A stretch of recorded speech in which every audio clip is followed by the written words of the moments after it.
medial canthus is the middle corner, and the lateral canthus, nictitating membrane. The sclera is the white of the eye that you can see in front, but the sclera also runs all the way around the back of the eye. So the sclera is mostly what holds the eye together. It gives it structure. It's very tough, fibrous connective tissue. And if you look at the cut surface of the eye, the cornea is up front, and that is transparent on a living animal. Of course, this is preserved, so it's not completely transparent. It's been preserved. But there's the cornea. The sclera is the part that runs all the way around. So the pin right now would be in the sclera. Okay? And that's part of what's called the fibrous tunic of the eye.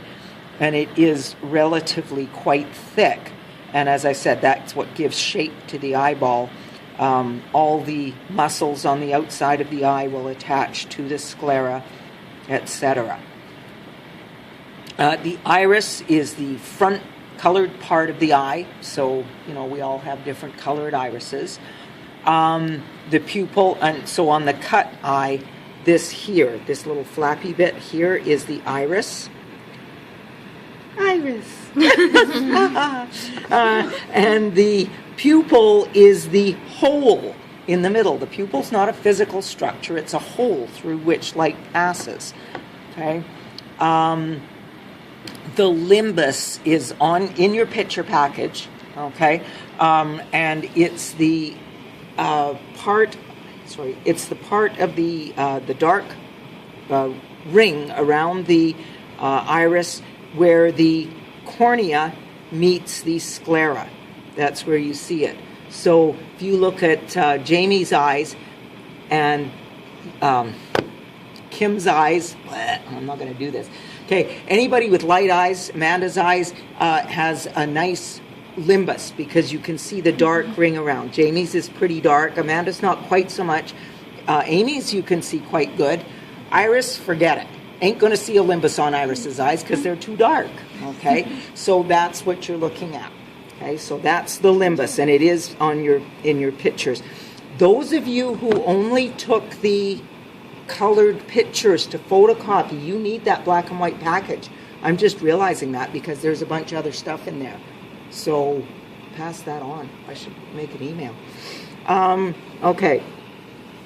So on the undissected eye, okay, you can see the extrinsic eye muscles that are attached there. We're going to name them on the in lecture, but I'm not going to pin these guys. They're just eye muscles, extrinsic because they're on the outside of the eye. And of course the sclera being the white of the eye, the cornea being the supposed transparent surface. And the optic nerve will exit out the back of the eye.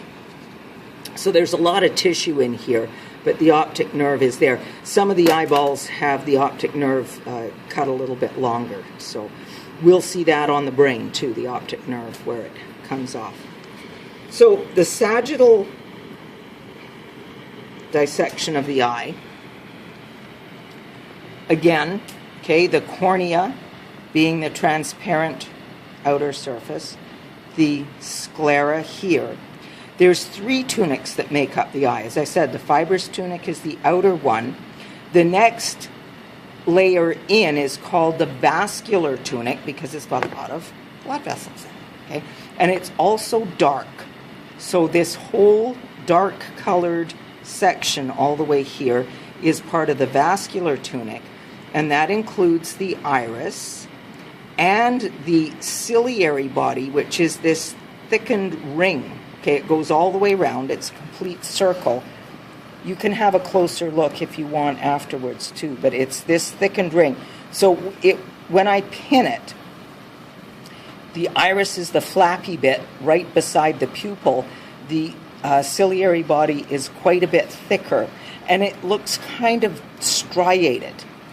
It looks striated because there's suspensory ligaments. See this lens here? This is the lens, okay, sitting up right like that. The ciliary body has suspensory ligaments coming from it that hold the lens in place, And it also has smooth muscles in it that change the shape of the lens for focusing. Okay, and we will do this in class. The function of this is not so much. So there's the lens, and so that changes shape in order to focus either close up or far away. The eye is filled with fluid, and there's 2 fluid chambers. Well, there's technically 3, but the biggest chamber here is in the back, and it's called the vitreous chamber, and it's filled with vitreous humor. It's just a jelly-like liquid, and that helps you see. Then the front part of the eye has 2 separate parts to the chamber. The part between the cornea and the iris is called the anterior chamber, and then the small chamber between the iris and the lens is called the posterior chamber. It's not my fault. I didn't name it. I know posterior, you want to call this the posterior chamber. Don't, because it's wrong. Okay? This is in the back part of the eye, but the posterior chamber is in the front part of the eye between the iris and the lens, and I'll emphasize that again when we do it in class. And it's filled with a watery liquid, and that is secreted by the ciliary body. So the ciliary body has a number of functions, none of which I will ask you on this test. It'll be on the final. Okay, so there's the lens. So, and then the vascular tunic has 3 parts to it: the iris, the ciliary body, and then this whole back part here, the black back part, is the still part of the vascular tunic, and it sits right up against the sclera. And I'll talk to you about the function of that later. The third tunic is called the neural tunic, and it contains the photoreceptors, the neurons that are the photoreceptors for the eye, the rods and the cones. So the retina is the name of the neural tunic, and it's this beige stuff here that I can pick up. Okay, I'm detaching the retina. Okay, so that's the retina, and its function is that it contains the rods and the cones for vision. Okay, the photoreceptors. Okay, the other neat thing about the choroid is that it contains, in some animals, I turned this upside down for a reason. The choroid in some animals contains a shiny reflective part to it. It is part of the choroid. Isn't that pretty? It's like mother of pearl. And it's called the tapetum lucidum. So that's the reflective part, and it helps, what it does is it does reflect, and it bounces the light around so that the rods and cones can pick up more light, and so it helps animals see in low light vision. We don't have a tapetum lucidum, which is why our night vision is very poor. Okay, cool, eh? And I'm sorry? Is that similar to cats then? Yes, cats have a tapetum lucidum. So how do you know if an animal has a tapetum lucidum? What you do is shine a light into its eyes. You shine a light into our eyes, what color does it come back as? When you see in a camera? Red. Red eye. Okay, because we don't have a tapetum lucidum, it's red because this is the vascular tunic, and because our red blood cells are red, you're seeing red eye coming back at you. What color do your eyes or your cat's eyes shine back at? Kind of greeny. Usually it's a greeny whitey, and that's because it's shining off the tapetum lucidum. So that's the reason for animals. So deer, this is a cow. They have tapetum. So pigs do not. No, pigs don't. Pigs are like ours. And then the other interesting thing here is that I've picked the retina right off of this so that we could see the tapetum lucidum really well.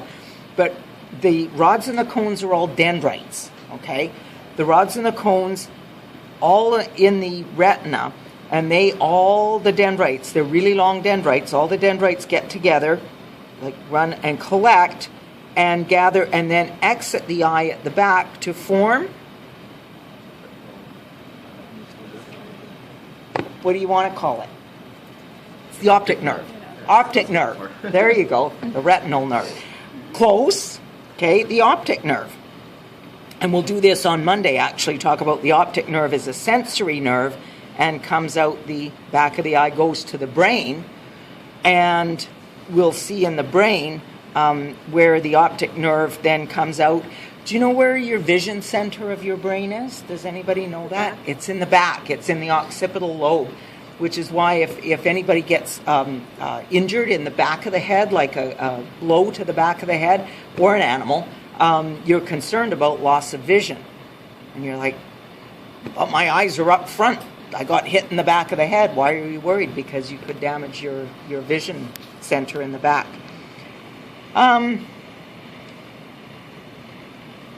And that's it. Done. Okay.